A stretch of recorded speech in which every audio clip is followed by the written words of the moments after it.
In 1979, I turned 6. That was the year I first saw Star Wars. My tech nomination for that year is The Little Professor. For those of you who aren't familiar with it, let me show you what it is.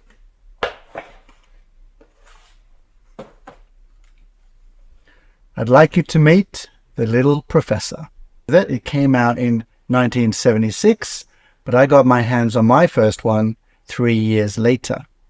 The company responsible for this product was Texas Instruments, a brand that quickly became a household name. It might not look like it, but the Little Professor was a revolutionary gadget back in its day. It is considered to be among the very first educational electronic toys. It might look like a calculator, but in fact, it's a reverse calculator.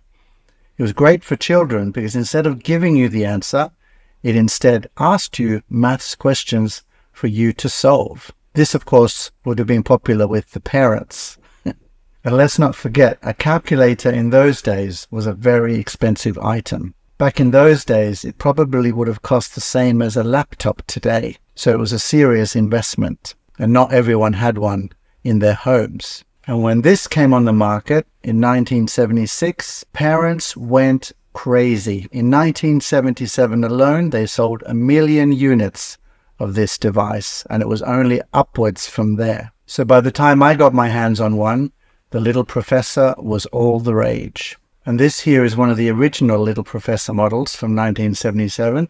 If I switch it on, you should be able to see the red lights come on. Those are red LED lights. The thing to remember is that this is before the advent of any kind of liquid crystal or digital displays. These little red LED lights were like mini neon signs, and that was how the device worked. So remember, at this point, late 1970s, everything in the world around us was either mechanical, with things like clocks and dials and needles to show things, readings, meters. There were no displays, no screens in the same way, apart from those big televisions, of course, and similar displays. There were, of course, also different types of light bulbs, as in the case of these LED lights. So instead of a so-called display, this used little mini bulbs, LEDs like small neon sign, to give you readings and numbers. It's remarkable when you look back on it now just how few digital things there were. Today we talk about things being digital, but in the 70s and 80s we talked about things being electronic. And this was an electronic toy for the masses, and boy was it big. And when it gave you a maths question, it gave you the numbers, and you would type in your answer, and you knew you got it correct when it moved on to the next question.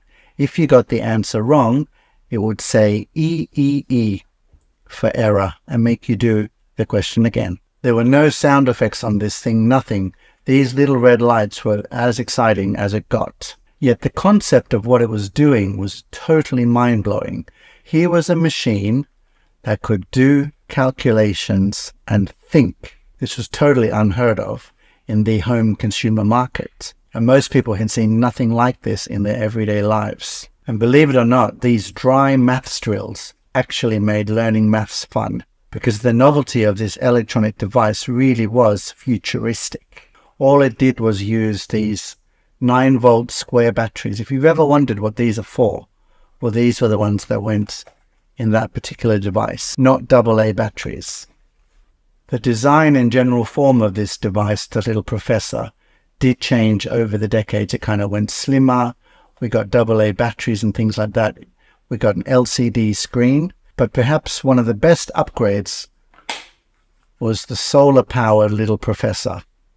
This one had no batteries, and all it did was work off the available light out there. Now, my daughter's been using this, and for her, the concept of no memory, no charging, no plugging in the USB, the fact that it works from light and there's no internal battery really blows her mind. She can't quite get her head around, well, how does it work if it doesn't charge and doesn't have a battery? And I keep explaining to her it works directly through the light coming in here. So anyway, this is another classic. Together, these two are iconic versions of the Little Professor.